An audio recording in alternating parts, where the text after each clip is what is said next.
إن الحمد لله نحمده ونستعينه ونستغفره ونعوذ بالله من شرور أنفسنا ومن سيئات أعمالنا من يهده الله فلا مضل له ومن يضلل فلا هادي له وأشهد أن لا إله إلا الله وحده لا شريك له وأشهد أن محمدا عبده ورسوله أما بعد.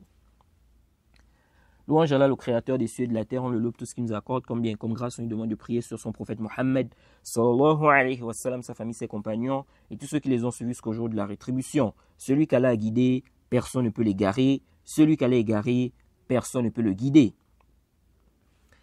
Nous sommes toujours sur le chapitre de la prière en groupe, du Durar al-Bahiyya, fil Masail al-Fiqhiyya de notre imam Mohammed ibn Ali al-Shawkani, qu'Allah lui fasse miséricorde.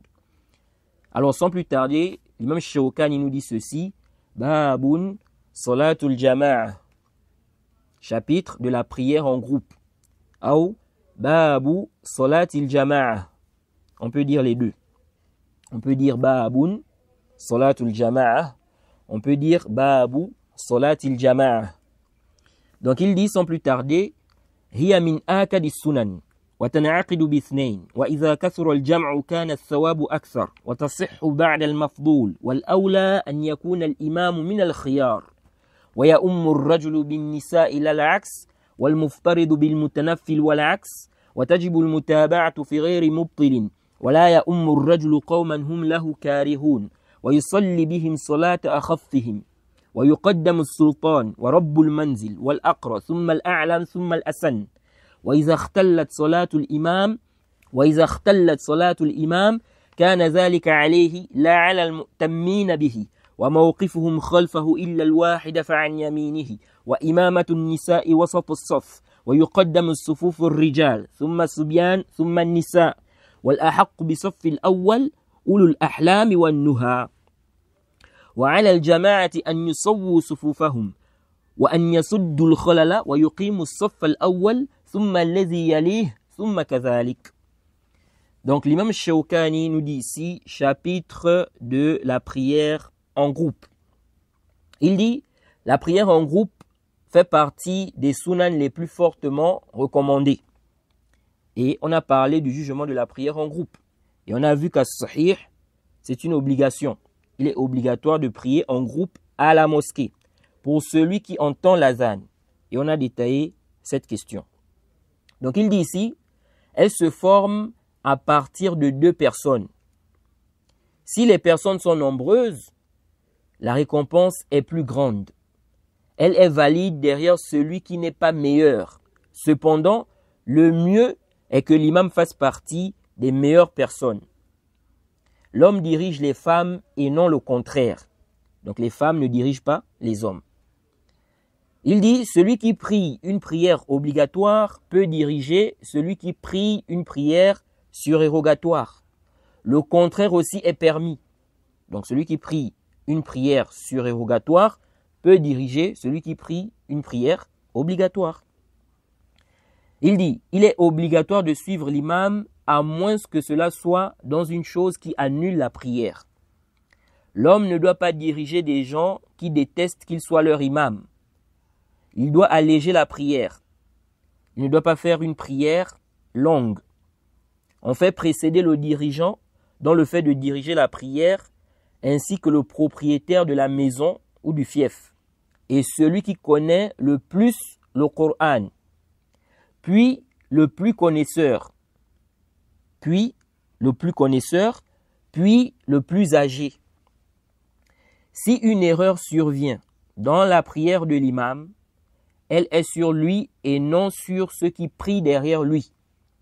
Leur position doit être derrière l'imam, sauf si le prieur est seul avec l'imam.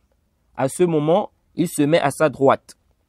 La femme qui dirige d'autres femmes se met au milieu, donc au milieu des femmes. On fait précéder les rangs des hommes, puis ceux des enfants, puis ceux des femmes. Ceux qui sont plus en droit d'être au premier rang sont ceux qui sont pubères et doués de raison. Le groupe doit bien aligner les rangs et ne pas laisser des espaces dans le rang. Ils doivent compléter le premier rang, puis celui qui suit, et ainsi de suite. Fin de citation. Voilà ce que l'imam Shawkani nous dit ici concernant la prière en groupe. Et on va détailler tout ce qu'il a cité ici, point par point. On va voir ce qui est juste, n'est-ce pas? Et s'il y a des points, n'est-ce pas, qui ne sont pas justes, on va clarifier cela. Alors ici, l'imam Shawkani a dit « Hiya min akadi sunan wa tan'aqidu bithnayn » Donc il dit que la prière en groupe, n'est-ce pas, fait partie des sunan les plus fortement recommandées. Elle se forme à partir de deux. Donc la prière en groupe se forme à partir de deux. Ça veut dire quoi? Ça veut dire que lorsqu'on va prier, ok, si on est au minimum deux, on considère cela comme une prière en groupe. Et donc, les mérites qui sont venus dans les hadiths où on parle de la prière en groupe, ok, concernent, n'est-ce pas, ceux-là donc qui vont prier à deux, au minimum. Donc, ces hadiths-là concernent, n'est-ce pas, ceux qui vont prier à deux et plus. Mais le minimum, c'est deux. À partir de deux, on dit déjà, vous êtes en groupe. Vous voyez? Ibn Qudama nous dit dans le Mourni, au tome 2, page 131, parlant de la prière en groupe, وَتَنْعَقِدُ الْجَمَاعَةُ بِاثْنَيْنِ فَصَاعِدًا وَلَا نَعْلَمُ فِيهِ خِلَافًا. Il dit la prière en groupe se forme à partir de deux et plus. La prière en groupe se forme à partir de deux et plus. Nous ne connaissons pas de divergence dessus. Fin de citation. Et Ibn Rajab nous dit dans le Fath al-Bari, au tome 6, à la page 39, je dis bien Ibn Rajab, parce que on a le Fath al-Bari d'Ibn Hajar, on a déjà expliqué ça plusieurs fois, et on a le Fath al-Bari d'Ibn Rajab, ok? C'est-à-dire, on a déjà expliqué qu'on a le Fath al-Bari, n'est-ce pas, le Fath al-Bari d'Ibn Hajar, et le Fath al-Bari de qui? D'Ibn Rajab, ok? Donc là, on a une parole d'Ibn Rajab, pas Ibn Hajar. Ibn Rajab nous dit dans le Fath al-Bari, au tome 6, page 39, وَلَا نَعْلَمُ خِلَافًا أَنَّ الْجَمَاعَةَ تَنْعَقِدُ بِاثْنَيْنِ إِذَا كَانَا مِنْ أَهْلِ التَّكْلِيفِ وَلَوْ كَانَ الْمَأْمُومُ إِمْرَأَةً. Ibn Rajab dit, nous ne connaissons pas de divergence sur le fait que la prière en groupe se forme à partir de deux. Si les deux font partie des gens qui sont concernés par les normes de responsabilité. Donc, s'ils sont pubères et qu'ils ont quoi? La raison. Ok?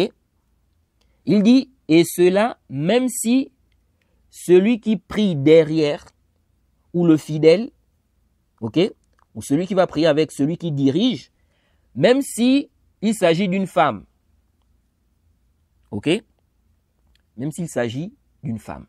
Donc, Ibn Rajab nous fait comprendre ici qu'il ne connaît pas de divergence sur le fait que la prière en groupe se forme à partir de deux. Ok? Si ceux qui vont prier là, donc les deux là, s'ils sont pubères et qu'ils ont quoi? La raison. S'ils sont pubères et qu'ils ont la raison, il ne connaît pas de divergence qu'à partir de deux, c'est la prière en groupe.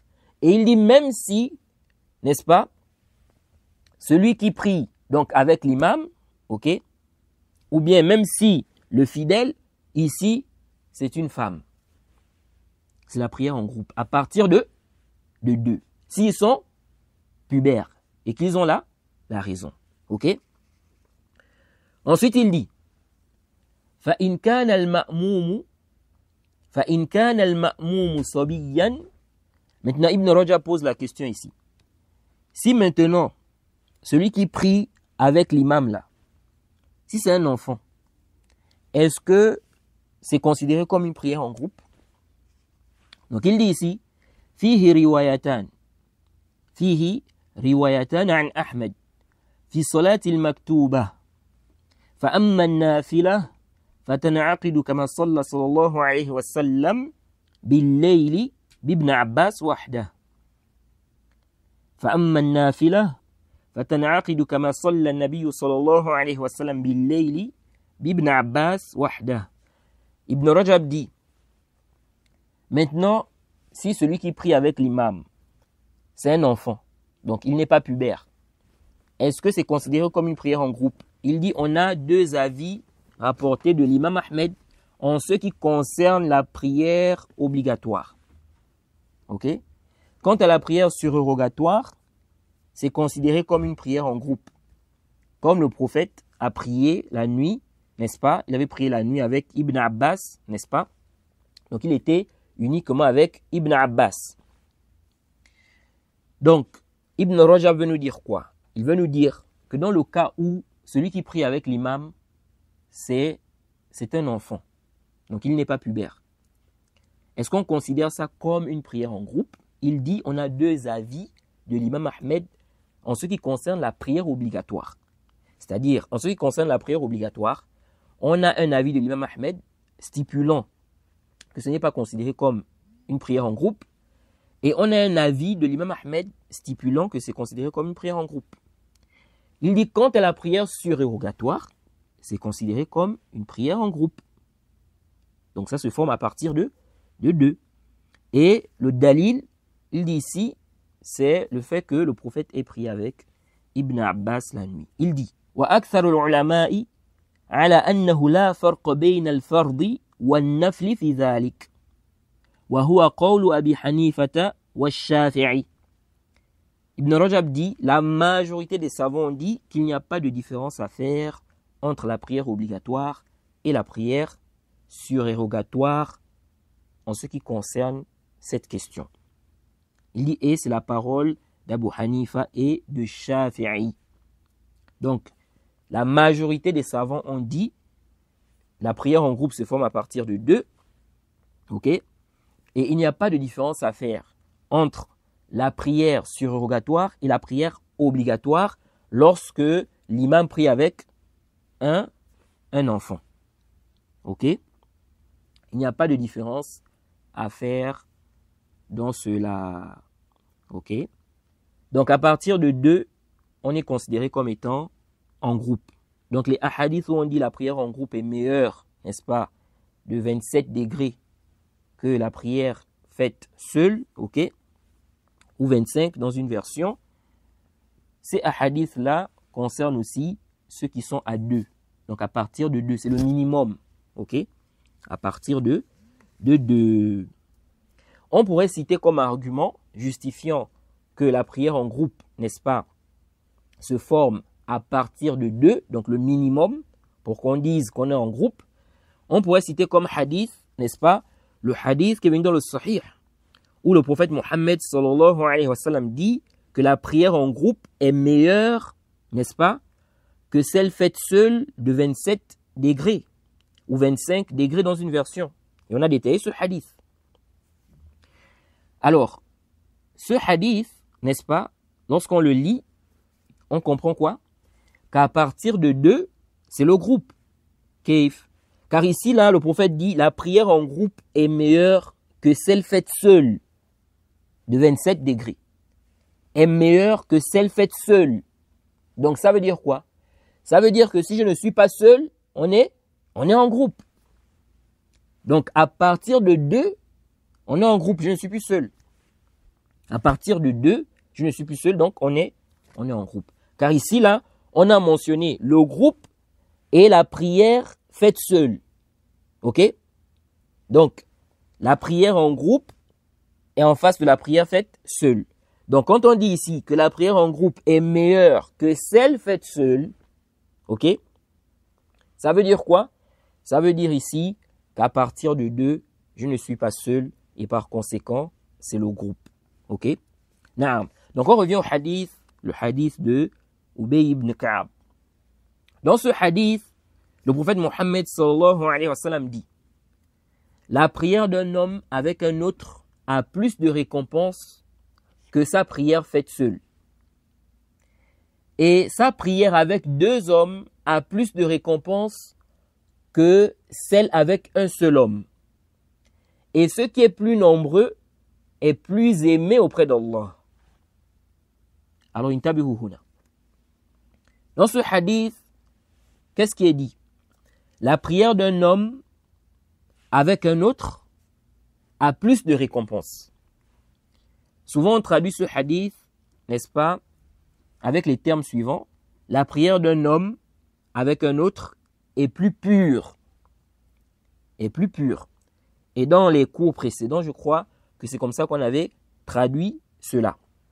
Mais après révision, n'est-ce pas, de la question, j'ai vu que la meilleure traduction de ce hadith, c'est plutôt la prière d'un homme avec un autre a plus de récompense. Ok? Bien évidemment, l'autre traduction aussi passe. Ok? Mais ce qui est mieux, ok, j'estime que ce qui est mieux, c'est de traduire le hadith en disant quoi? A plus de récompense. Parce que comme explique le cheikh Ibn Uthaymin, ici la azka, il explique que ça vient de quoi? Il explique que ça vient de zaka. Et donc, qui veut dire quoi? C'est une augmentation. Une augmentation. Donc ici, là, il y a plus de récompenses. Ok? Maintenant, lorsqu'on traduit le hadith, n'est-ce pas, par les termes suivants, la prière d'un homme avec un autre est plus pure, il y a des savants, des gens de science qui ont expliqué ici, est plus pure, c'est-à-dire quoi? C'est purifier des insufflations du diable et des impuretés du diable. Ok? C'est sûr, du diable. Mais dans tous les cas, ça va dans le même sens, c'est-à-dire qu'il y a plus de récompenses. Il y a plus de récompenses. Donc ici, là, on nous dit la prière d'un homme avec un autre a plus de récompenses que la prière faite seule. Et sa prière avec 2 hommes a plus de récompenses que celle avec un seul homme. Et ce qui est plus nombreux est plus aimé auprès d'Allah. Donc ça veut dire quoi? Ça veut dire que s'il y a plus de gens, il y a plus de récompenses. S'il y a plus de gens, il y a plus de récompenses. C'est pourquoi l'imam Shawkani a dit quoi ici? وَإِذَا كَثُرَ الْجَمْعُ كَانَ الثَّوَابُ أَكْثَرُ. Donc si les gens sont nombreux, ou si les personnes sont nombreuses, la récompense est plus grande. Et ce hadith justifie cette parole de l'imam Shawkani. Parce qu'ici on dit bien, la prière d'un homme avec un autre a plus de récompense que sa prière faite seule. Et sa prière avec 2 hommes a plus de récompense que celle faite avec un seul homme. Donc sa prière avec 2, ça a plus de récompense que lorsqu'ils sont seulement à 2. Donc quand ils sont à 3, il y a plus de récompense que lorsqu'ils sont à 2. Et on dit, et ce qui est plus nombreux est plus aimé auprès d'Allah. Donc on déduit qu'à chaque fois que le nombre augmente, la récompense est supérieure. La récompense est plus grande. Ok? C'est pourquoi le cheikh Ibn Baz, n'est-ce pas? C'est pourquoi le cheikh Ibn Baz dit même que la mosquée où il y a plus de monde est meilleure que celle où il y a moins de monde. C'est-à-dire que prier dans une mosquée où il y a plus de monde, c'est meilleur que de prier dans une mosquée où il y a moins de monde. Parce que là-bas, la récompense est plus grande. Et le cheikh Ibn Uthaymin a aussi une parole allant dans ce sens. Ok? Donc ça veut dire quoi? Si on suppose qu'on a 20 personnes et que ces 20 personnes décident de se séparer en 2 groupes. Ils disent par exemple, on fait 2 groupes. Ok? Un groupe de 10, un autre groupe de 10. Et on prie en groupe. Nous disons quoi? Nous disons non. Priez tous ensemble, donc à 20. Au lieu de faire quoi? De se séparer, de dire non, 10 personnes vont prier en groupe et 10 autres vont prier en groupe. Ok? Ou bien 10 personnes vont là-bas, ils vont prier en groupe et 10 autres vont prier en groupe là-bas. On dit non. Ici, on dit priez tous ensemble. Pourquoi?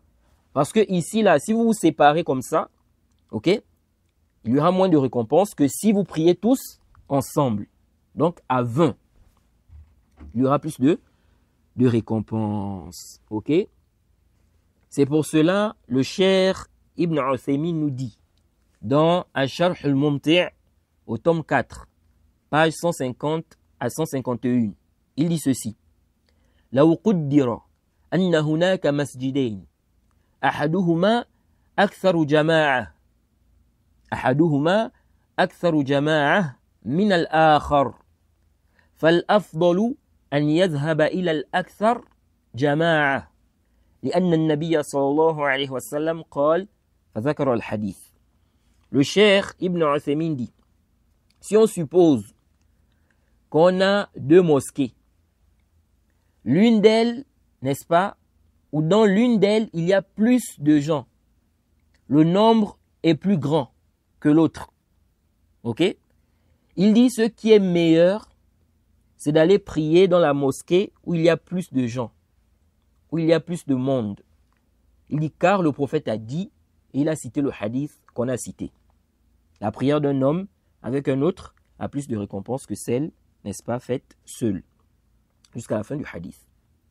Il dit وَهَذَا عَامٌ فَإِذَا وُجِدَ مَسْجِدَانِ أَحَدُهُمَا أَكْثَرُ جَمَاعَةٍ مِنَ الْآخَرِ فَالْأَفْضَلُ أَنْ تُصَلِّيَ فِي الَّذِي هُوَ أَكْثَرُ جَمَاعَةٍ. Le Cheikh Ibn Uthaymin dit, et ceci est général, si on a deux mosquées, dans l'une d'elles, il y a plus de gens, plus de monde, ok, que l'autre. Il dit, ce qui est mieux, c'est que tu pries dans celle où il y a plus de gens. C'est clair ou pas? C'est clair. Maintenant, certains gens de science ont dit non. Il n'y a pas plus de récompense. Peu importe le nombre. Ok? C'est la même récompense. Donc, qu'on soit dans une mosquée où il y a plus de monde ou pas, c'est la même récompense. Pourquoi? Quel est l'argument? Leur preuve dans ça, c'est le hadith du prophète qu'on a cité, où il dit que la prière en groupe, n'est-ce pas, est meilleure, n'est-ce pas, de 27 degrés que celle faite seule. Et dans une version, 25 degrés. Et on a expliqué comment comprendre cela, je crois, dans les cours précédents. Donc l'aspect argumentatif, ils disent ici, là, on a mentionné les mérites de la prière en groupe. Ok? Et donc, ça c'est général. On n'a pas ici mentionné des mérites par rapport au grand nombre. Que plus le nombre, n'est-ce pas, est élevé, et plus la récompense est grande. Donc ils disent ici, là, ça concerne tout ce qui est quoi? Ça concerne ici toute prière en groupe. C'est-à-dire que on ne va pas regarder ici le grand nombre. Ce qu'on regarde, c'est la prière en groupe. Donc du moment où ils sont en groupe, c'est la récompense là. Mais as-sahih, c'est l'avis des savants qui ont dit que plus le nombre, n'est-ce pas, est élevé, plus la récompense est grande. Wal hujjatu fi dhalik, la preuve dans cela, c'est le hadith qu'on a cité. Le hadith est clair. On dit bien que la prière, n'est-ce pas, la prière d'un homme avec un autre a plus de récompense que sa prière faite seule. Oui. Et sa prière avec deux hommes a plus de récompense que celle avec un seul homme. Donc on comprend quoi? On comprend que plus le nombre est élevé, plus la récompense est élevée, plus la récompense est grande. Et on dit, et ce qui est plus nombreux est plus aimé auprès d'Allah. Vous voyez? Donc, naam, nous disons le hadith que certains savants ont cité là, le hadith qu'on a cité, on dit que la prière en groupe est meilleure de 27 degrés là, nous disons naam, il n'y a pas d'ishkal. On regroupe entre les textes. Nous disons, le minimum qu'on a comme récompense, c'est ce qui est cité dans le hadith là. Ok? C'est ce qui est cité dans le hadith là. La prière en groupe est meilleure, n'est-ce pas, de 27 degrés, dans une version 25 degrés, que celle faite quoi? Seule. Ok? Ça, c'est le minimum. Mais ça n'infirme pas qu'on ait plus de récompenses en fonction du grand nombre. Ok? Donc, ça veut dire quoi? Ça veut dire ici qu'on doit ici travailler avec tous les textes. Nous disons oui, ce hadith, on nous parle ici des mérites de la prière en groupe, on n'en disconvient pas. Mais ça ne veut pas dire, ce hadith en fait n'infirme pas le fait qu'il y ait quoi? Plus de récompenses, si le nombre est plus grand. Ça n'infirme pas cela. Donc du moment où on a un hadith qui justifie, qui prouve que plus le nombre est élevé, plus la récompense est grande, on doit comprendre alors l'autre hadith à la lumière de cela et dire simplement que oui, le minimum, c'est quoi? C'est cette récompense qui est venue dans le hadith, ok? Donc 25 degrés, 27 degrés, mais ça n'infirme pas le fait qu'il y ait quoi? Un ajout dans la récompense. Donc ici, là, il n'y a pas quoi? Il n'y a pas d'ishkal. Ok? Donc le hadith qu'ils ont cité là, il n'y a rien, n'est-ce pas, dans ce hadith, il n'y a pas d'argument dans ce hadith justifiant qu'il ne peut y avoir plus de récompenses, n'est-ce pas, si, par exemple, le nombre est plus grand. Ok? Si le nombre est plus grand. Donc ça, c'est le minimum. Ok? Ça n'infirme pas, donc 27 degrés, 25 degrés, ça n'infirme pas qu'il y ait plus de récompenses. Naam. Ensuite, intabihu huna. Il se peut que le mieux pour un homme soit de prier dans une mosquée où il y a moins de gens que celle où il y a plus de gens. Mais ici, ce sera à cause d'autre chose. Ok? Ce sera à cause de quelque chose qui n'est pas directement lié à quoi? À l'endroit en lui-même, par rapport au nombre. Je m'explique. Quelqu'un, par exemple, est dans un milieu où, s'il prie, n'est-ce pas, dans cette mosquée-là, il incite les gens à venir prier à la mosquée. Les gens sont plus motivés à se retrouver pour accomplir la prière. Vous voyez? Vous savez, il y a des gens comme ça. Il y a des gens, n'est-ce pas, leur présence rassemble les autres. Leur présence rassemble les autres. Et lorsqu'ils ne sont pas là, les gens sont dispersés. Donc, quelqu'un, par exemple, qui, lorsqu'il est là, lorsqu'il prie là, ok, il est imam, les gens viennent prier à la mosquée. Ok? Donc ici, là, il va être la cause de quoi? Du rassemblement des musulmans. Il va être la cause, n'est-ce pas, de la prière en groupe dans cette mosquée. Et il peut même être la cause de l'accomplissement de la prière en groupe pour ceux dont la prière est obligatoire sur eux, la prière en groupe. Donc ceux qui entendent l'azan ou qui sont dans le jugement de ceux qui entendent l'azan. Vous voyez? Donc dans des cas comme ça, ok, on peut dire que le mieux pour lui c'est de prier dans la mosquée où il y a moins de gens. Et le cheikh Ibn Uthaymin a une parole allant dans ce sens-là. Je crois dans son explication du Kafi d'Ibn Qudama. Vous voyez, au tome 2 là-bas. Je crois que c'est la page dans les 30 comme ça, 30, 31, 32 comme ça. Donc, ça c'est un point à comprendre. Un autre point aussi à comprendre. On a dit, le mieux c'est de prier dans la mosquée où il y a plus de monde. Maintenant, est-ce que ça c'est dans tous les cas? Si par exemple, la mosquée où il y a plus de monde là, l'imam ne respecte pas, n'est-ce pas, les piliers de la prière, ou bien il change le sens de la Fatiha,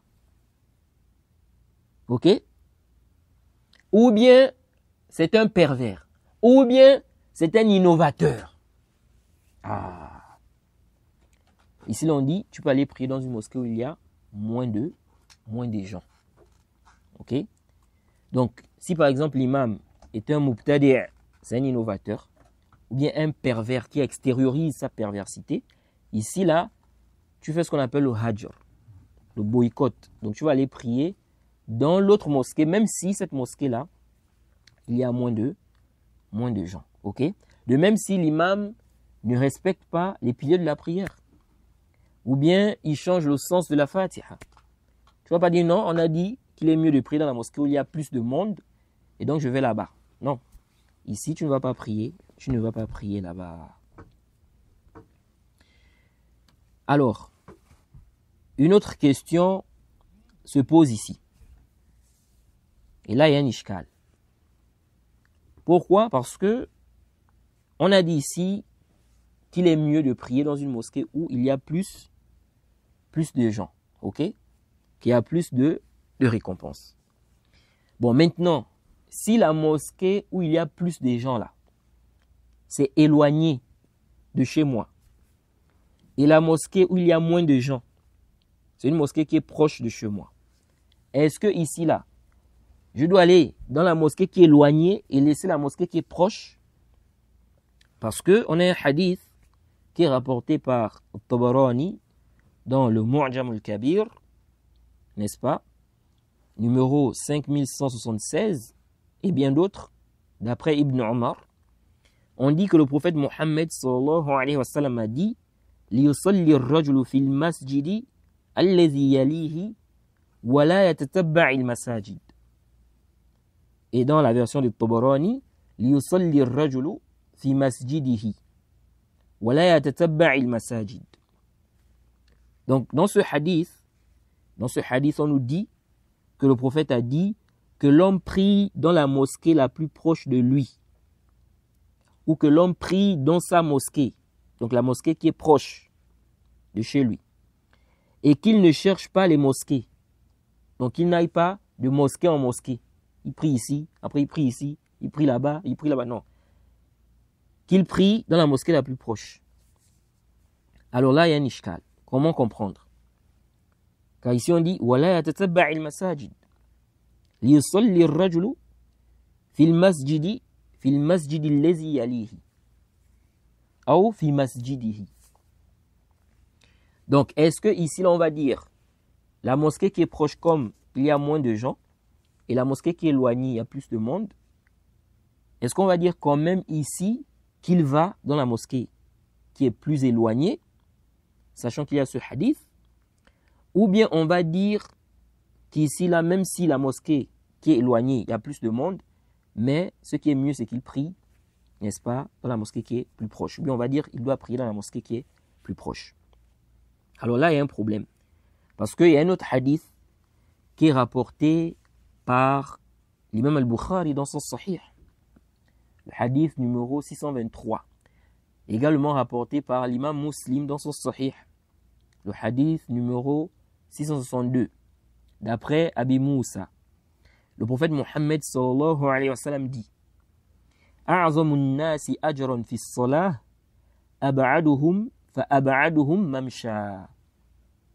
Le prophète dit quoi? Il dit أعظم الناس أجرا في الصلاة أبعدهم فأبعدهم ممشى. Le prophète dit ici que ceux qui ont le plus de récompenses dans la prière, ce sont ceux-là qui sont les plus éloignés de la mosquée. Donc ceux qui sont les plus éloignés de la mosquée, ce sont ceux qui ont plus de récompenses. Ok? Et dans un hadith même, le prophète a demandé à des compagnons de ne pas se rapprocher de la mosquée. Ils ont voulu se rapprocher de la mosquée, il a dit non. Et il leur a fait comprendre que chaque pas qu'ils font, n'est-ce pas, ils ont quoi? Allah efface quoi? Un péché. Ok? Et ce hadith se comprend, le hadith qu'on a cité tout à l'heure là, ce hadith se comprend car dans un hadith, le prophète a dit que lorsqu'on va à la mosquée, chaque pas que tu fais, ok, on t'efface un péché. Et l'autre pas, on t'élève d'un degré. Et donc, si on comprend tout ça, on peut comprendre donc que celui qui est plus éloigné de la mosquée, il aura plus de récompenses. Parce qu'à chaque fois qu'il va partir, ok, chaque pas qu'il va faire, un péché sera effacé. Et l'autre pas, il sera élevé d'un degré. Et ici, là, comme le Cheikh Ibn Uthaymin a expliqué, il s'agit, n'est-ce pas, il s'agit d'un pas normal.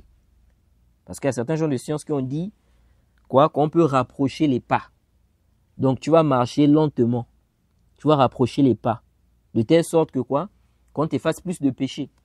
Donc, si tu dois faire, par exemple, un pas, on va dire, qui est un peu, il y a une certaine distance, n'est-ce pas? Une certaine grande distance, par exemple, ou bien une certaine distance entre les pas ici. Ils disent, tu fais quoi? Tu vas rapprocher les pas. Donc, par exemple, tu vas marcher lentement. Vous voyez? Pourquoi? Pour qu'on t'efface plus de péchés. Le Cheikh Ibn Uthaymin dit non. Il dit, quand le prophète dit ici que chaque pas, on t'efface un péché, il s'agit du pas normal, ordinaire. Ok? Le prophète ici vise un pas ordinaire, normal. Vous voyez? C'est pas que non, toi tu vas maintenant chercher à diminuer les pas pour dire que non, je vais avoir plus de récompenses. Vous voyez? C'est pourquoi les savants ont traité la question de celui qui est proche de la mosquée et qui marche doucement. Donc il rapproche les pas. Il rapproche les pas, il fait le même nombre de pas que celui-là qui est quoi? Qui est éloigné de la mosquée. Est-ce qu'ils seront pareils dans les mérites? Là aussi, c'est un débat entre les gens de science. Vous voyez? Je crois Ibn Hajar dans le Fath, il a mentionné la question et il a dit quoi? Il a dit que les pas qu'on fait avec difficulté, ce n'est pas comme le pas qu'on fait quoi avec facilité. Donc il a dit ça n'implique pas, même s'ils ont le même nombre de pas, il dit ça n'implique pas qu'ils aient quoi? La même récompense. Dans tous les cas, si on revient à ce qu'a dit le Cheikh Ibn Uthaymin ici, que ce qui est visé ici, ce n'est pas un pas quoi? Ce qui est visé ici, ce n'est pas un pas où tu fais le takalluf. C'est un pas qui est quoi? Qui est ordinaire, normal. Et le prophète, c'est ce qu'il visait dans ce hadith. Bref, donc on revient à notre question. Ici, là, on a dit ceux qui sont les plus éloignés. Ce sont ceux-là qui ont quoi?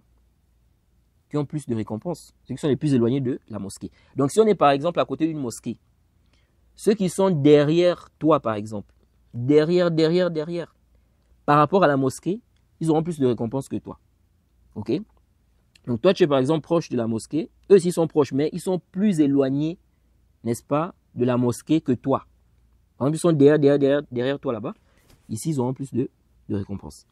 Donc maintenant ici, on est confronté à ce problème-là. Dans le hadith que j'ai cité, on nous dit de prier dans la mosquée la plus proche. Et dans l'autre hadith, on dit que ceux qui sont les plus éloignés, n'est-ce pas, ce sont eux qui ont plus de récompenses. Donc les plus éloignés de la mosquée. Comment comprendre? Est-ce que, quand on nous dit que ceux qui sont les plus éloignés de la mosquée, ce sont eux qui ont plus de récompenses, est-ce que ça ne veut pas dire qu'on doit chercher à être éloigné des mosquées pour avoir, n'est-ce pas, ces mérites-là? Sachant que chaque pas qu'on fait, n'est-ce pas, on t'efface quoi? Un péché. Donc, plus tu es éloigné, plus on va t'effacer des péchés. Vous voyez un peu? Donc là, il y a tout un débat entre les gens de science. Ok? Déjà, les savants ont divergé par rapport à l'authenticité de ce hadith. Le hadith où on dit que l'homme prie, n'est-ce pas, dans la mosquée la plus proche de lui. Donc ce hadith, les savants ont divergé par rapport à son authenticité. Certains savants ont authentifié cela et d'autres estiment qu'il est faible. Ok? Certains gens de science ont dit, lorsqu'on dit que ceux qui sont le plus éloignés, ou bien ceux qui sont les plus éloignés donc, de la mosquée, ce sont eux qui ont plus de récompenses, donc au niveau de la prière. Certains gens de science ont dit, ce hadith-là, ok, ce hadith ne signifie pas qu'il faut chercher à être éloigné de la mosquée. Ça ne veut pas dire qu'il faut chercher à être éloigné de la mosquée, non.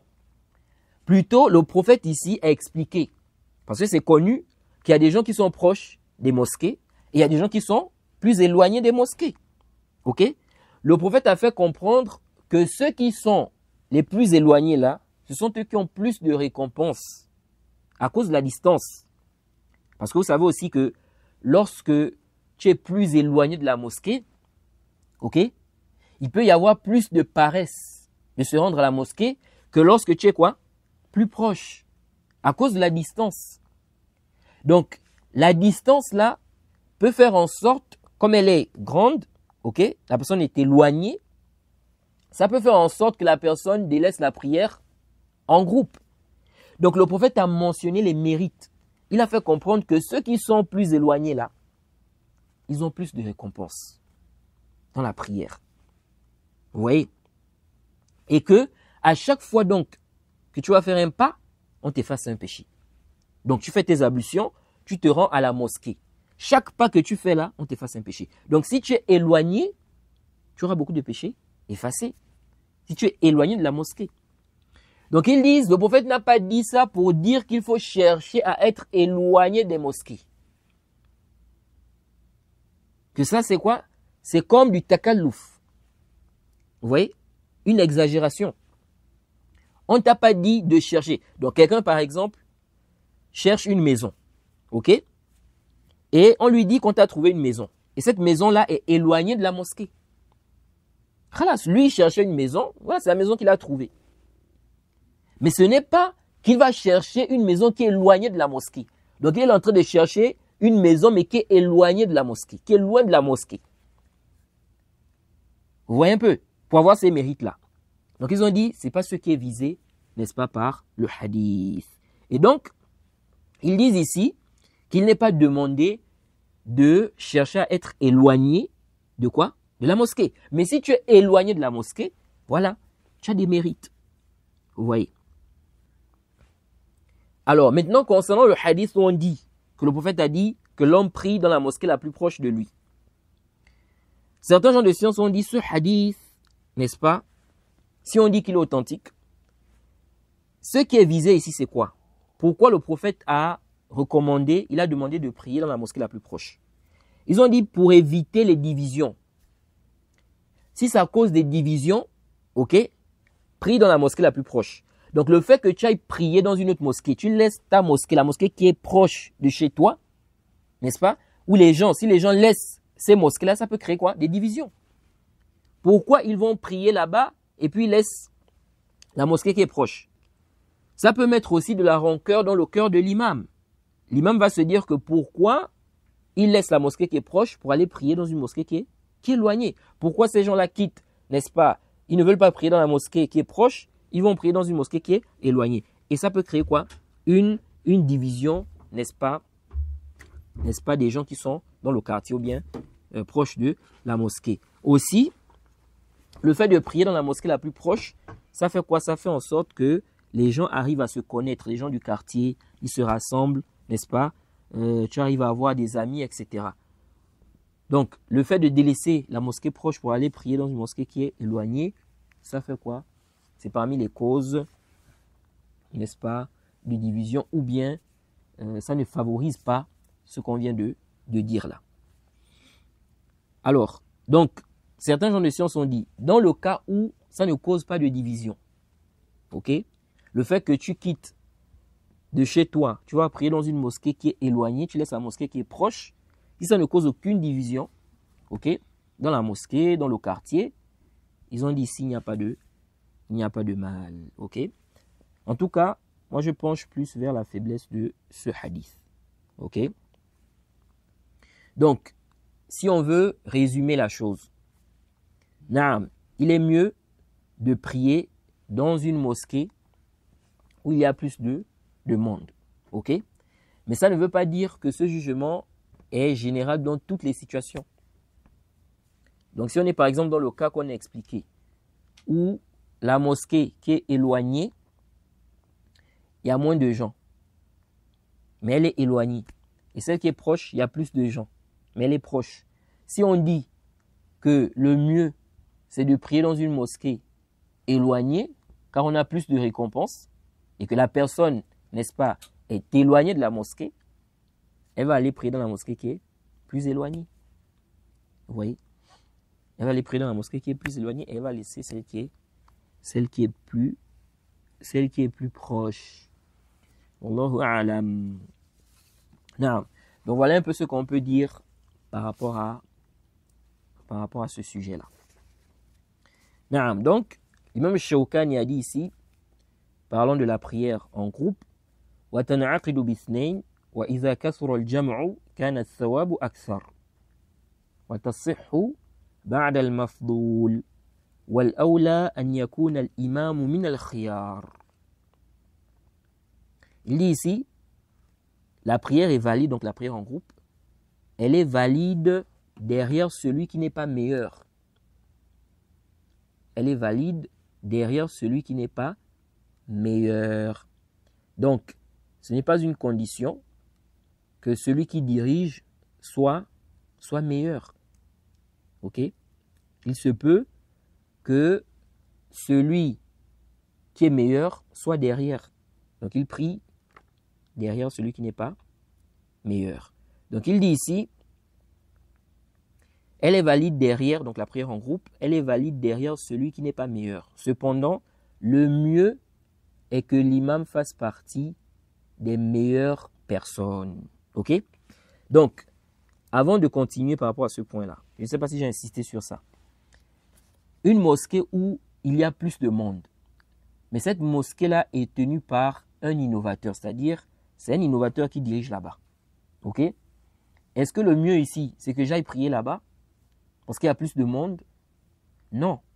Ici, là, tu vas aller prier dans la mosquée, n'est-ce pas, de celui qui est sur la sunna.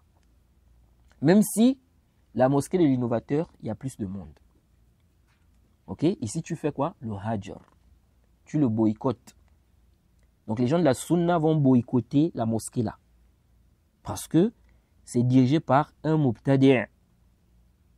Vous voyez? Ou même un pervers. Ça peut être un pervers aussi. Qui extériorise sa perversité. Ils vont le boycotter. Parce que le boycott, ce n'est pas seulement dans la parole. Hein, je ne lui parle pas. Je ne le salue pas.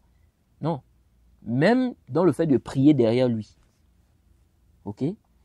Donc ici, là, on va regarder les textes concernant le hajr, le boycott, les textes concernant le fait de réprimander le blâmable, parce que ça fait partie aussi du fait de réprimander le blâmable. Le fait de boycotter, n'est-ce pas, la personne. Donc, ici, on va prendre tous ces textes-là et on va faire précéder ça sur le fait de dire quoi? Que c'est une mosquée où il y a beaucoup de gens, donc on va prier là-bas. Ok? Donc, l'imam Shawkani dit وَتَنْعَقِدُ بِاثْنَيْنِ. Donc, la prière en groupe se forme à partir de deux. وَإِذَا كَثُرَ الْجَمْعُ كَانَ الثَّوَابُ أَكْثَرُ. Si les personnes sont nombreuses, la récompense est plus grande. وَتَصِحُّ بَعْدَ الْمَفْضُولِ. Ok? Elle est valide derrière celui qui n'est pas meilleur. وَالْأَوْلَى أَنْ يَكُونَ الْإِمَامُ مِنَ الْخِيَارِ وَيَأُمُّ الرَّجُلُ بِالنِّسَاءِ لَا الْعَكْسِ وَالْمُفْتَرِضُ بِالْمُتَنَفِّلِ وَالْعَكْسِ. Donc il dit ici, le mieux, c'est que l'imam fasse partie des meilleures personnes. Ok? L'homme dirige les femmes et non le contraire. Ok? Alors, ici, là, il y a une mas'ala. Il n'y a pas de doute que lorsqu'on choisit un imam, il convient de prendre celui qui est pieux, celui qui est juste, celui qui est intègre, celui qu'on met imam, celui qui est sur la sunna. Ok? Maintenant, dans le cas où on trouve, n'est-ce pas, que dans cette mosquée, celui qui est imam, c'est un mubtadi', un tablir, par exemple, hein? Ou bien un khariji. Ok? Bref, un mubtadi'. Si on prie derrière cet imam-là, quel est le jugement de la prière? Ou bien quelqu'un, il fait le zina. Ok? Ou bien c'est un menteur. Kazzab, il est connu pour être un menteur. Il est imam. Quel est le jugement de la prière derrière cet imam? Le Cheikh al-Islam Ibn Taymiyyah nous dit. C'est pourquoi l'imam Shawkani a dit quoi ici? Il dit وَتَصِحُّ بَعْدَ الْمَفْضُولِ. Donc la prière est valide. Il dit وَالْأَوْلَى أَنْ يَكُونَ الْإِمَامُ مِنَ الْخِيَارِ. Il dit ce qui est mieux, c'est que l'imam fasse partie des meilleures personnes. Le Cheikh al-Islam Ibn Taymiyyah nous dit ceci dans Majmu' al-Fatawa au tome 23, page 358. Il dit Al-a'immatu متفقون على كراهة الصلاة خلف الفاسق. Il dit, les imams sont unanimes qu'il est déconseillé de prier derrière un pervers. Donc, Ibn Taymiyyah nous mentionne donc ici un consensus des imams. Consensus. Donc, ce n'est pas ici la question des salafis. Parce qu'il y a des gens, aujourd'hui, ils disent non, les salafis sont trop durs, machin, parce que, non, les salafis sont trop durs parce que, voilà, ils ne prient pas derrière tel imam, ils peuvent faire prier là-bas, ils délaissent les mosquées, ils font le hajj, kaza. Ibn Taymiyyah a dit ici, par consensus des imams, il est déconseillé de prier derrière un pervers. Ok? Il dit, donc le Cheikh l'Islam dit, lakin, ikhtalafu fi sihhatiha. Il dit, mais ils ont divergé sur la validité de la prière derrière un pervers. Donc, il n'y a pas de divergence que c'est déconseillé. C'est déconseillé de prier derrière un pervers. Certains gens de science voient que c'est interdit même. Comme on va le voir dans les propos du Cheikh l'Islam, Ibn Taymiyyah. Et d'autres voient que c'est simplement déconseillé. C'est-à-dire le mieux, c'est de ne pas prier derrière un pervers.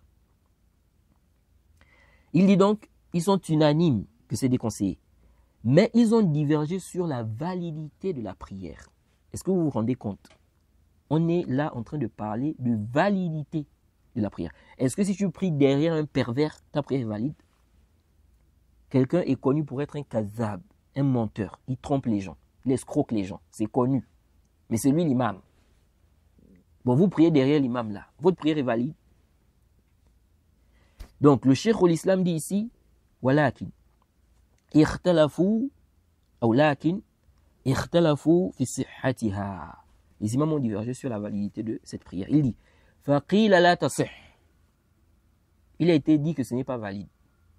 Donc, la prière derrière l'imam là n'est pas valide. Il dit, ka qawli Malik wa Ahmad fi ihda riwayatayn anhuma. Il dit, c'est l'avis de l'imam Malik et de l'imam Ahmed dans une des deux versions rapportées d'eux. Ça veut dire quoi? Ça veut dire que l'imam Malik et l'imam Ahmed on rapporte deux avis. C'est ce que ça veut dire ici. C'est ce que ça veut dire ici. Fi ihda riwayatayn anhuma. Donc ça veut dire quoi? Qu'ils ont un autre avis. Donc ici là, l'imam Malik et l'imam Ahmed on rapporte d'eux que la prière derrière le pervers n'est pas valide. Il dit وَقِيلَ بَلْ تَصِحْ كَقَوْلِ أَبِي حَنِيفَةَ وَالشَّافِعِي وَالرِّوَايَةُ الْأُخْرَى عَنْهُمَا وَلَمْ يَتَنَازَعُوا أَنَّهُ لَا يَنْبَغِي تَوْلِيَتُهُ. Le Cheikh l'Islam dit, il a été dit que la prière est valide. Et ça, c'est la position d'Abi Hanifa et Shafi'i. Et l'autre riwaya de Ahmed et de Malik. Donc, on a deux avis rapportés de l'imam Malik sur le sujet, deux avis rapportés de l'imam Ahmed sur le sujet. L'imam Abu Hanifa et l'imam Shafi'i voient que la prière est valide derrière un pervers. L'imam Malik, il a une riwaya où il voit que la prière n'est pas valide, une riwaya où il voit que la prière est valide. L'imam Ahmed aussi, il y a une riwaya où il voit que la prière n'est pas valide, une riwaya où il voit que la prière est valide. Mais ils sont tous d'accord que c'est déconseillé. La divergence est sur la validité de la prière. Est-ce que vous suivez ça? Alors, là je profite à parler d'un sujet qui est très important par rapport aux avis des savants. J'ai écouté quelqu'un dire que si on rapporte deux avis d'un même savant, ici là, l'avis qu'on va attribuer au savant, c'est l'avis qui est en conformité avec les preuves. Visant par là que l'autre avis là, on ne va pas prendre ça en compte. Et ce qu'on va attribuer au savant, donc on ne va pas attribuer au savant l'autre avis là. Mais l'avis qu'on va attribuer au savant, c'est l'avis qui est en conformité avec les preuves. وَهَذَا قَوْلٌ بَاطِلٌ. Ça, c'est une parole qui est caduque, fausse. Min abtal al-batil. Ça fait partie des choses les plus fausses. Qu'est-ce? Tout d'abord, comment se fait-il qu'on rapporte, n'est-ce pas, d'un même savant, deux avis contraires? Comme ici, par exemple, on nous dit que l'imam Malik a une riwaya, où il voit que la prière est valide derrière le pervers. Il a une autre riwaya, où il voit que la prière n'est pas valide derrière le pervers. Comment ça? L'imam Ahmed aussi. Et celui qui lit vraiment les livres de fiqh, celui qui a vraiment étudié le fiqh, n'est-ce pas? Il est habitué à cela. Il va voir plein des avis comme ça, surtout dans le mazhab de l'imam Ahmed. On te dit l'imam Ahmed a une riwaya kaza, une autre riwaya kaza, une riwaya kaza, parfois 3 riwayat, parfois 4. Comment comprendre cela? Alors, il faut savoir que ce qui est connu des gens de science, depuis l'époque des salafs, depuis l'époque des compagnons, c'est que les gens de science ont toujours eu à changer d'avis sur certaines questions. Ça a toujours existé. Le savant peut changer d'avis. Il a une position là, après il change d'avis. Vous voyez? Il se peut même qu'il a une position dans ses débuts. Ok? Et puis, quand il a avancé dans la science, des années et des années après, il s'est rendu compte que la position qu'il a soutenue quand il était encore jeune là, ce n'est pas sahih. Il change d'avis. Vous voyez? Ça a toujours existé. Quelqu'un qui étudie depuis des années et des années, il ne change jamais d'avis. Ça, c'est qu'il y a un problème. Depuis des années que tu étudies, tu n'as jamais changé d'avis. Tu es toujours sur les mêmes positions. Soit tu es un fanatique, ou bien tu es faible dans le ilm. Tu fais moins de recherches. Parce que celui-là qui est vraiment dans le ilm, dans la science, qui fait des recherches, il avance dans la science, n'est-ce pas? Il n'est pas fanatique. Il va forcément changer d'avis sur des questions. Depuis que tu as commencé à étudier, peut-être à, je sais pas moi, peut-être à 17 ans, que tu as commencé sérieusement à étudier, jusqu'à 60 ans, tu n'as jamais changé d'avis dans une question. Tu es toujours sur les mêmes positions. Ah, vous voyez? Donc c'est connu que les savants, et ça c'est depuis l'époque des compagnons. Vous voyez? Donc le fait de changer d'avis, ce n'est pas un ishkal, ce n'est pas un problème. Celui qui connaît vraiment ce que c'est la science, il ne voit pas ça comme un problème. Le savant a fait l'ijtihad, après il se rend compte que non, ce qu'il a donné comme avis là, ce n'est pas sahih, il change d'avis. Ce n'est pas un problème. Et donc les riwayat qu'on rapporte des imams là, ok? Souvent c'est quoi? Ce sont les changements d'avis. Le savant a changé d'avis. Maintenant, parfois on peut connaître quel était le dernier avis, parfois on peut ne pas connaître. Donc on peut savoir que le dernier avis qu'il a soutenu c'est celui-là. Comme parfois on peut ne pas connaître. Et ça, c'est connu. Donc, si on ne connaît pas, on fait quoi? On attribue les deux avis à l'imam. On dit, il a soutenu ces deux avis-là. Mais c'est connu qu'il n'a pas soutenu ça au même moment. Vous voyez, c'est deux avis contraires. Donc, ça là, il a soutenu ça à un moment donné. Et ça là, il a soutenu ça à un autre moment. Mais on attribue les deux avis là au savant. On dit, tel savant a eu deux avis sur ce sujet. Il a eu à dire ça, il a eu à dire ça. Donc il y a une riwaya comme ça, une riwaya comme ça. Maintenant, les gens vont regarder par rapport aux preuves. Chacun peut maintenant choisir l'avis qu'il estime être juste des deux avis-là. Donc il peut soutenir l'autre riwaya de l'imam Ahmed ou de l'imam Malik, comme il peut soutenir l'autre riwaya, en fonction des preuves. Et cette divergence reste là. On ne vient pas dire non, on ne va attribuer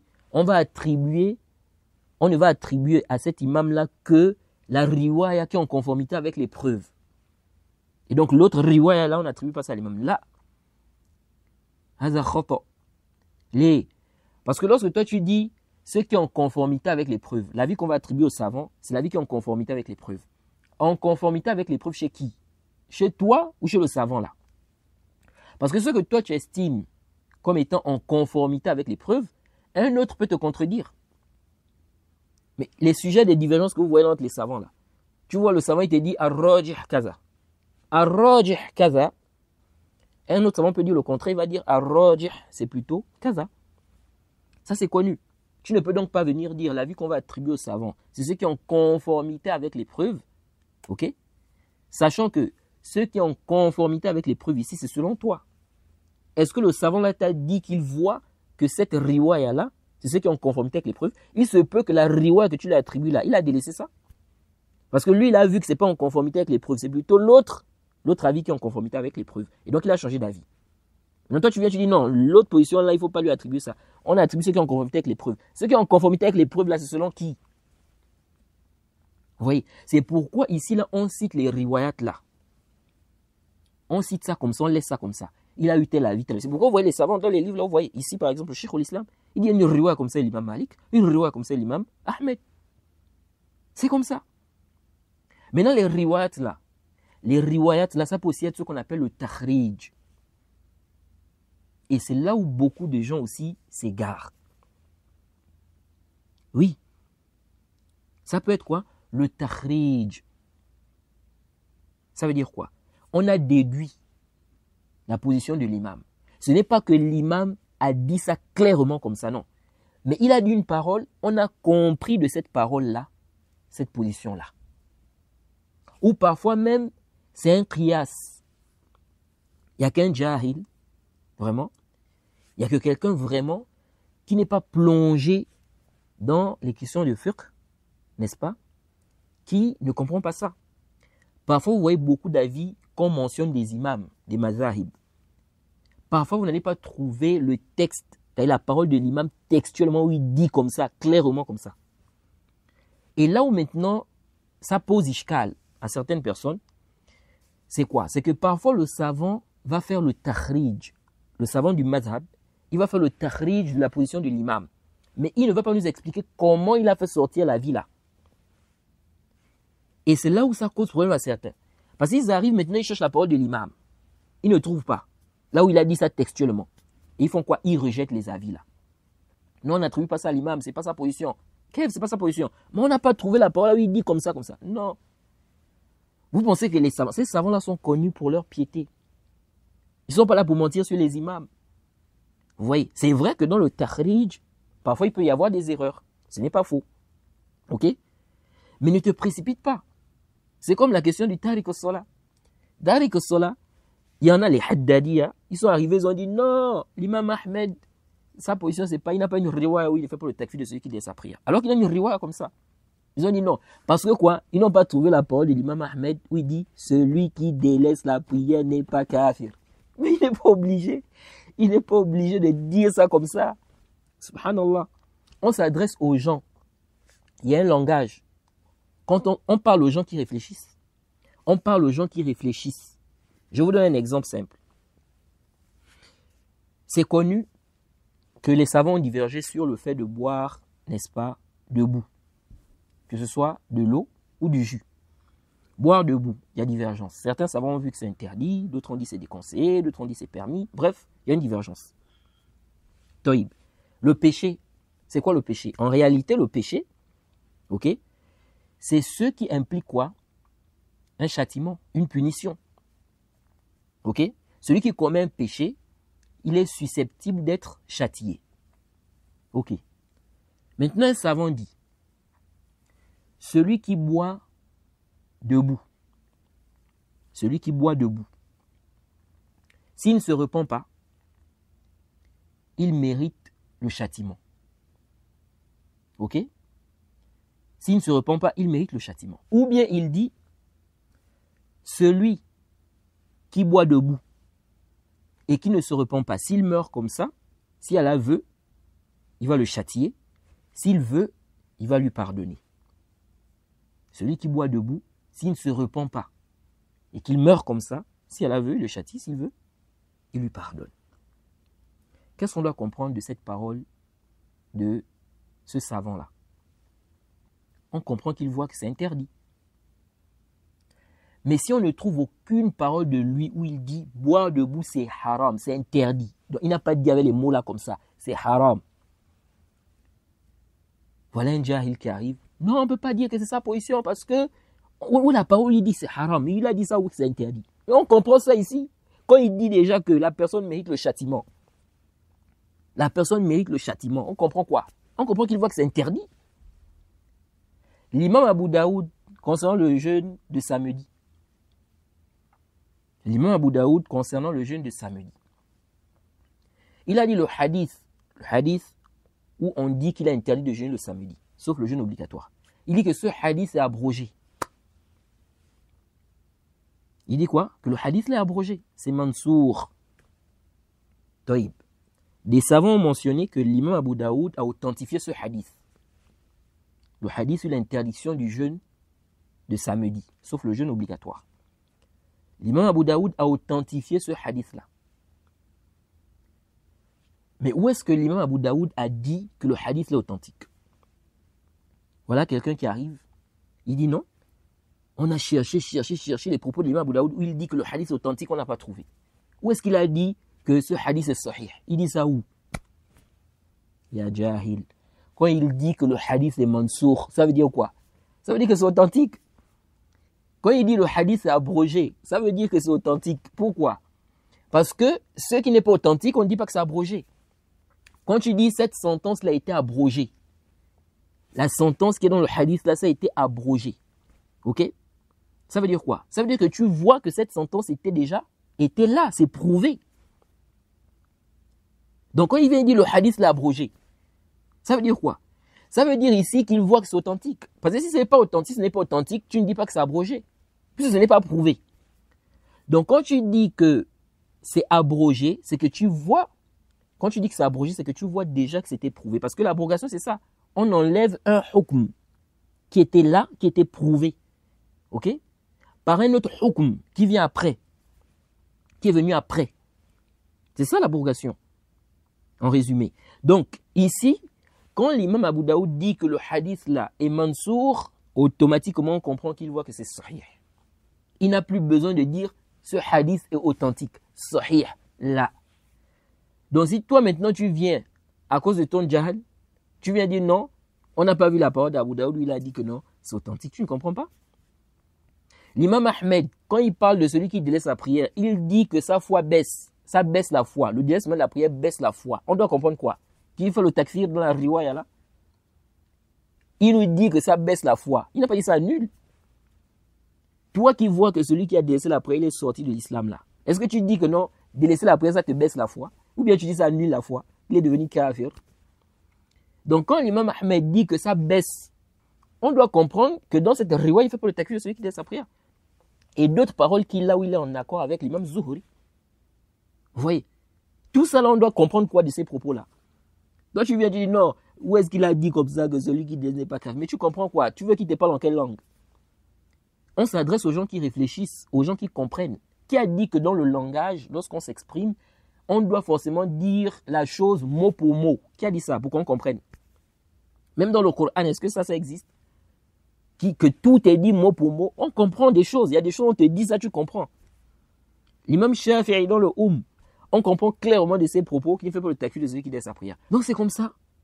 Ils ont vu, pourtant les savants qui ont mentionné les riwayat là. Oh non, les savants ont mentionné riwayat kaza.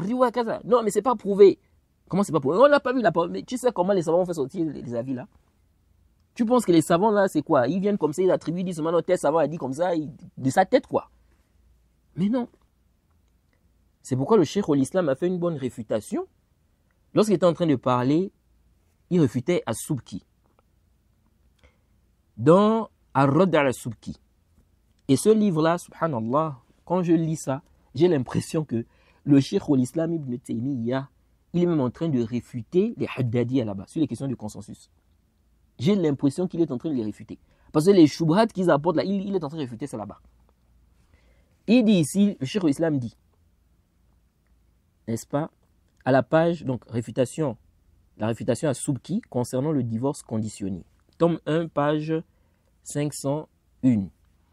Il dit, quiconque considère, écoutez très bien cette parole-là, il dit, quiconque considère les paroles contradictoires des savants comme étant une chose empêchant de mentionner ces paroles contradictoires comme provenant d'eux, est en réalité en contradiction avec ce sur quoi est la généralité des savants lorsqu'ils mentionnent d'un seul savant plusieurs paroles contradictoires.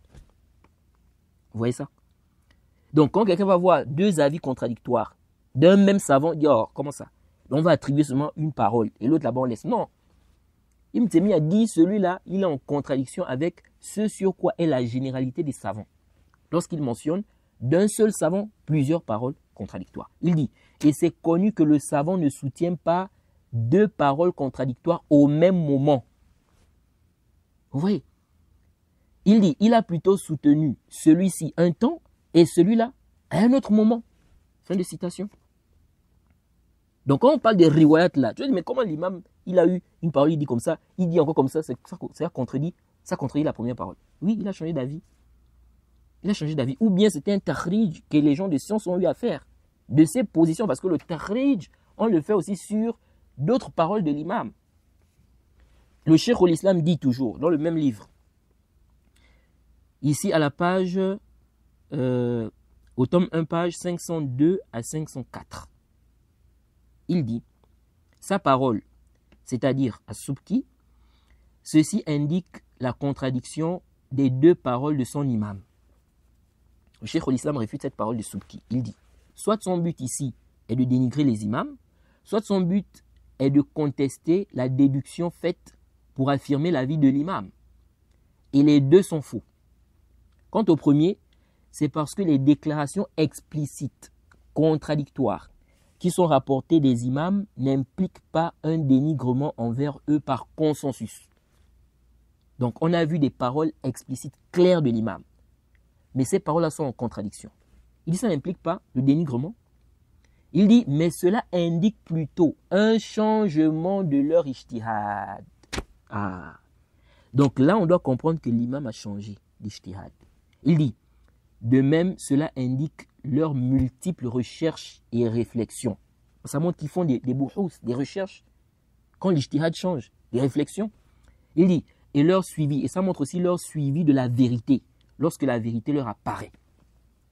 C'est comme ça. Celui qui a eu une position, il s'est rendu compte, après des recherches, que cette position n'est pas sahih, il change d'avis. Hein? C'est pas comme certains aujourd'hui là qui confondent.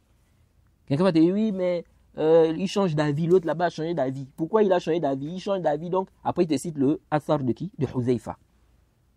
Que l'épreuve, c'est lorsque quoi? Lorsque tu commences à réprimander ce que tu reconnaissais avant. Là, c'est pas comme ça.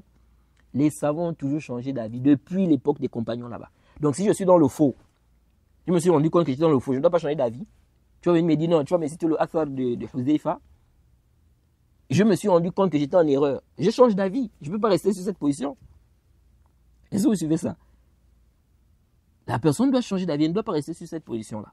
Non, changer d'avis par passion, c'est ce qui est blâmé. Ou bien tu changes d'avis dans les questions, dans les fondements, où il n'y a pas de divergence. Là, il y a un problème. OK? Là, il y a un gros problème.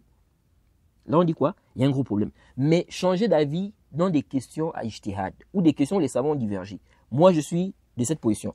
Après des années, je fais un bahth. Je me rends compte que non, la position n'est pas sahih. Je change d'avis. Tu ne viens pas me citer le athar de Huzaifa là. Khata, tu n'as pas bien compris. C'est pourquoi vous allez voir que les savants changeaient d'avis. Mais sur des questions, est-ce qu'ils changeaient d'avis sur les usul, les fondements? Vous allez voir, par exemple, les savants, il est d'avis qu'il y a 6 piliers de la foi. Et après des années, il va changer d'avis. Non, il n'y a plus 6 piliers de la foi. Non, il n'y a pas ça. C'est dans des questions où il y a divergence entre les savants, les questions d'ijtihad. Non, ils changent d'avis. OK? Les questions d'ijtihad. Oui. Donc, s'il y a des divergences entre les savants, c'est une question d'ijtihad. La personne peut changer d'avis. C'est comme ça. Vous n'allez pas voir les savants changer d'avis sur les fondements. OK? Là où il y a comment on appelle ça, des consensus connus dans les fondements, ils changent d'avis comme ça, non? Donc, changer d'avis par passion, selon les sentiments des gens, selon les impressions des gens, selon les avis des gens, ok, par passion, ça c'est blâmé. Quelqu'un change d'avis par rapport aux preuves. Il a vu les preuves, ici il change, il n'y a pas d'ishkal. Il n'y a pas d'ishkal ici. Non, donc, le Cheikh al-Islam dit ici, de même cela indique leurs multiples recherches et réflexions et leur suivi de la vérité lorsque la vérité leur apparaît. Et donc, si la contradiction claire de cette manière n'est pas un dénigrement, alors la contradiction des paroles qui ont été déduites a fortiori. Donc la parole est claire. On voit bien que c'est en contradiction, mais c'est clair. Il dit ça n'implique pas un dénigrement. Eh bien, ce qui a été déduit aussi, donc le takhrij, ça ne va pas impliquer un dénigrement. Il dit, quant à la déduction faite pour extraire l'avis d'un savant, ok, donc le takhrij qu'on va faire, il dit, ceci est le cas de tout celui qui extrait par déduction un avis d'un imam parmi les imams contraire à sa parole textuellement mentionnée. Vous voyez, il dit, car il ne fait qu'extraire cet avis par déduction en se basant sur une autre parole de l'imam textuellement mentionnée qui contredit la première. Donc le cheikh al-Islam nous fait comprendre que l'imam peut avoir une parole. Il a textuellement dit cela. Maintenant, on rapporte de lui un autre avis. Mais il n'a pas textuellement dit ça. On a déduit ça d'une autre parole de lui textuellement dite. Vous voyez? Donc, ici, il n'y a pas d'ishkal. Le cheikh al-Islam dit, par conséquent, la parole de l'objecteur, ce n'est pas la pratique des savants qui extrait les avis des imams par déduction, est soit de l'ignorance par rapport à l'extraction des avis par déduction, soit l'objecteur fait semblant d'ignorer cela. Ensuite, sa parole. Le takhrij est une déduction de ce qu'indique la parole de l'imam. Donc la parole de Subki. Subki dit ça. Le takhrij, là on parle du takhrij chez les fuqaha. Ce n'est pas le takhrij, ce n'est pas le takhrij chez les gens du hadith. Parce que le takhrij chez les gens du hadith, c'est autre chose.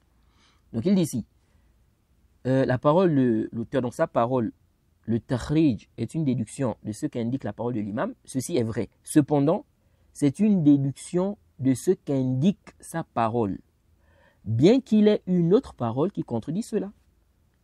Donc ça ne cause pas de problème. Même s'il a dit textuellement une parole, il a clairement dit comme ça. Maintenant, on a vu une autre parole de lui qui montre, n'est-ce pas, une parole qui vient contredire ce qu'il a dit textuellement là. On peut ici faire quoi? Une déduction en disant que il a aussi eu cet avis-là. Ok? Donc il a eu à changer d'avis. Sauf que la première parole, il a dit textuellement. Ok? Et l'autre, on a déduit ça d'une autre de ses paroles. Parce que les mots, les phrases ont un sens. On comprend de telle parole, telle chose. Tu ne vas pas venir dire non. Pour que je prenne ça, il faut d'abord qu'ils disent mot à mot. Non. Qui a dit ça pour comprendre les paroles des gens qu'il faut qu'ils disent mot à mot? Donc, ce que toi tu veux. Donc ici, le cheikh al-Islam dit, c'est donc une déduction de cette parole qui contredit l'autre parole. Et Ahmed, qu'Allah lui fasse miséricorde, ces paroles différaient en ce qui concerne le serment de divorce et celui d'affranchissement. Est-ce que les deux sont considérés comme des serments dans lesquels il y a expiation? Et il dit, et lorsqu'il a dit que faire le serment d'affranchir l'esclave, faire le serment d'affranchir l'esclave d'autrui est expié par l'expiation du serment, cette narration indique ou prouve qu'il a considéré le serment d'affranchissement comme faisant partie des serments dans lesquels on demande d'expier. Vous voyez, le cheikh al-Islam fait la déduction ici. Et c'est le but recherché. Donc c'est pour cela qu'une telle chose est considérée comme une parole de l'imam déduite qui contredit la parole textuellement mentionnée. C'est compréhensible. Il dit, lorsqu'il dit ici que faire le serment d'affranchir l'esclave d'autrui est expié par l'expiation du serment, on comprend quoi? On comprend ce que le cheikh al-Islam a dit ici. Il dit, cette narration indique ou prouve qu'il a considéré le serment d'affranchissement comme faisant partie des serments dans lesquels on demande d'expier. Mais il n'a pas besoin de dire ça comme ça, mot à mot. On comprend ça. Ensuite, le cheikh al-Islam dit, et les compagnons de Ahmed, ainsi que d'autres parmi les savants ont divergé. Peut-on affirmer l'avis d'un savant par analogie et en se basant sur la cause qu'il a mentionnée sur un sujet précis par le raisonnement? Il y a parmi les compagnons de Ahmed ceux qui affirment des avis comme étant des avis provenant de Ahmed par analogie à l'une de ses paroles, telles que Al-Athram, Donc il y a des savants qui font même l'analogie. Il a donné une position. Ils ont vu que cette question se ressemble à celle-là. Ok? Donc ils regardent, ils disent, bon, s'il a donné cet avis-là, on a une autre question ici. On n'a pas directement la parole de l'imam. Mais comme les questions-là se ressemblent, et il a donné le ta'lil, on voit que c'est le même, donc ça veut dire qu'il doit avoir la même position ici. Et donc il y en a parfois qui font quoi? Qui attribuent à l'imam une position comme ça, en faisant l'analogie. Maintenant, les gens de science ont divergé par rapport à ça. Est-ce qu'on peut attribuer à l'imam une position comme ça?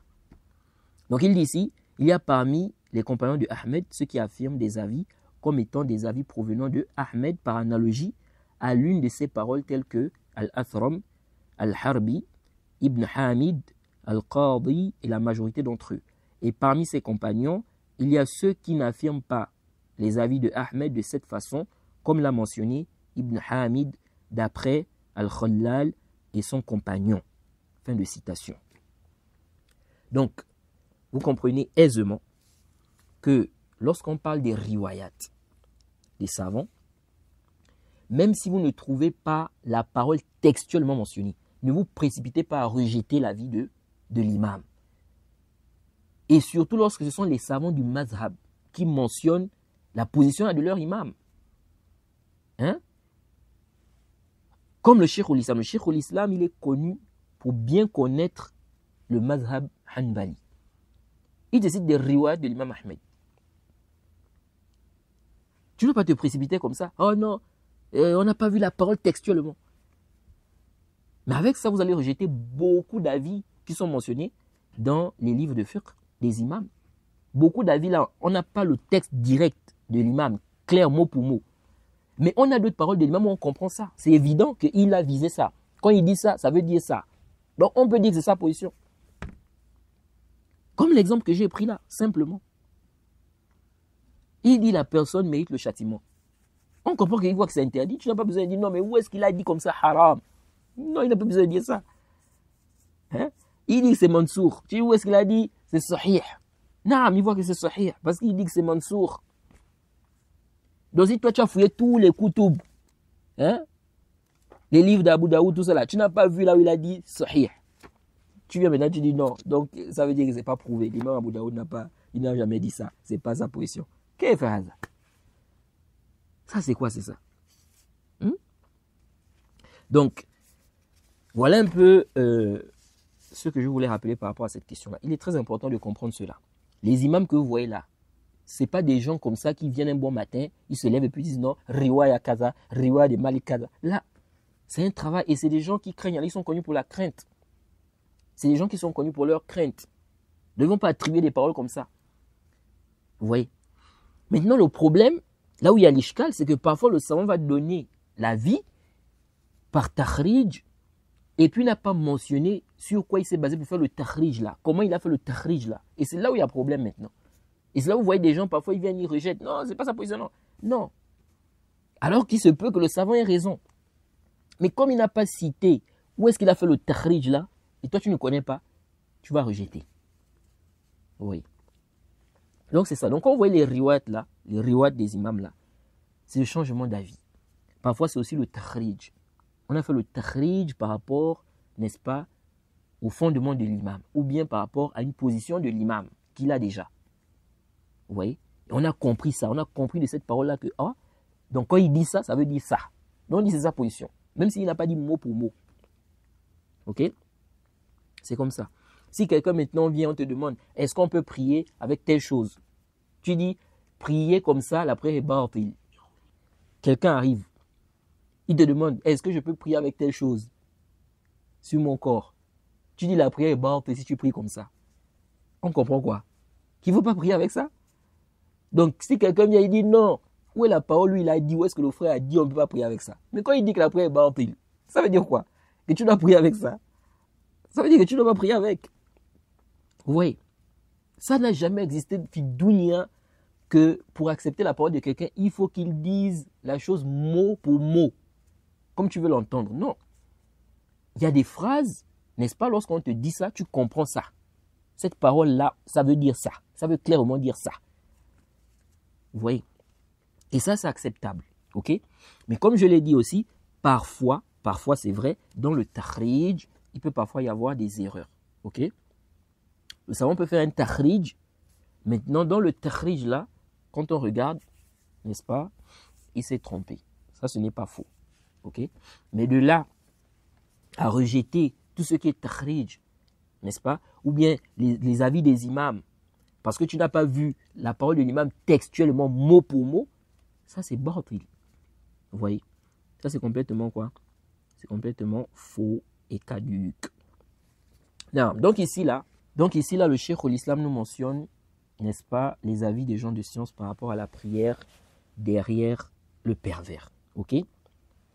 Donc nous disons, l'imam Malik et l'imam Ahmed, on rapporte deux avis sur le sujet. Un avis stipulant que la prière est valide derrière le pervers et un avis stipulant que la prière n'est pas valide. Ok? Maintenant, les riwayat, là, comme je l'ai dit, lorsque on ne connaît pas quel était le dernier avis de l'imam, on cite ces riwayat là comme étant les avis de ce savant-là ou de ces imams-là. Maintenant, les gens vont choisir dans ces avis-là. Si on a par exemple la première riwaya et la deuxième riwaya, la personne va choisir en fonction des preuves. Si elle voit que les preuves sont du côté de la première riwaya, elle prend la première riwaya. Donc je soutiens l'avis de l'imam Ahmed. Ok? Dans cette riwaya-là. Ou bien je prends cette riwaya, je suis cette riwaya-là, parce que je vois que cette riwaya-là, c'est ce qui est en conformité avec quoi? Les preuves. Et un autre peut dire non. Moi je suis la deuxième riwaya. Je vois que c'est ce qui est en conformité avec les preuves. Et cette divergence reste là. Tu ne viens pas annuler la divergence en disant non, on va attribuer à l'imam, n'est-ce pas, la riwaya qui est en conformité avec les preuves. Donc l'autre là, on n'attribue pas ça à l'imam. Là, khata. En conformité avec les preuves selon qui? Si maintenant l'avis que tu es en train d'infirmer là, c'est l'avis là même que l'imam a soutenu à la fin de sa vie. Il a vu que c'est ce qui est sahih. Et que les preuves sont de ce côté. Et l'autre là, il voit que ce n'est pas sahih. Tu fais comment? L'autre que tu es en train d'attribuer à l'imam, tu dis non, c'est ce qu'on doit lui attribuer, l'autre non. Oui. Et ça, c'est même dans le cas où on ne connaît pas, n'est-ce pas? On ne connaît pas la dernière position de l'imam.